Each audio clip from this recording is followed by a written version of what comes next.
ठाकरे गटाचे आमदार आदित्य ठाकरे हे छत्रपती संभाजीनगरच्या दौऱ्यावर आहेत। शहरातील रामा हॉटेलमध्ये त्यांचा मुक्काम आहे। या हॉटेलसमोर सकाळी 9 वाजता भाजपनं आंदोलन करण्यासाठी आपल्या पदाधिकाऱ्यांना बोलावलंय आणि त्याचवेळी ठाकरे गटानं देखील आपल्या सगळ्या कार्यकर्त्यांना रामा हॉटेलसमोर 9 वाजता एकत्र येण्याचं आवाहन केलंय। त्यामुळे हॉटेलसमोर ठाकरे गटाचे कार्यकर्ते आणि भाजपचे कार्यकर्ते आमने सामने येऊन गदारोळ होईल असा अंदाज आहे।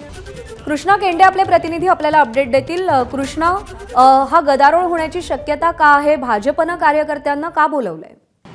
आदित्य ठाकरेंच्या समोर या ठिकाणी भाजपला आंदोलन करायचं आहे, कारण की काल मोदी आले असताना उद्धव ठाकरे गटाने आंदोलन केलेलं होतं आणि त्यामुळे प्रति आंदोलन करण्याचा इशारा या ठिकाणी भाजपनं दिलेला आहे आणि हेच ते रामा हॉटेल आहे ज्या ठिकाणी भाजप 9 वाजता आंदोलन करणार आहे असं त्यांचं म्हणणं आहे आणि त्यामुळे पोलिसांचा तगडा बंदोबस्त या ठिकाणी लावलेला आपल्याला पाहायला मिळतोय। दुसरीकडे शिवसेना उद्धव ठाकरे गटाच्या वतीने देखील आपले सर्व महिला पदाधिकारी असतील,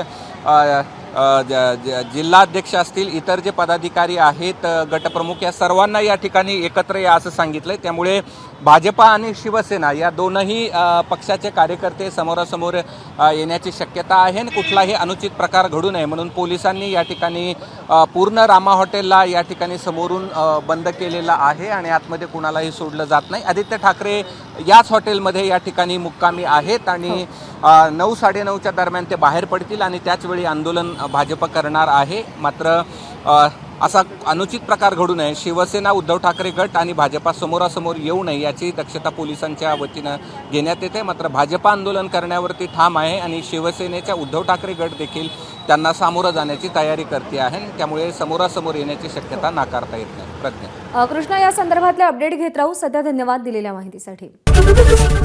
एबीपी माझा, उघडा डोळे बघा नीट।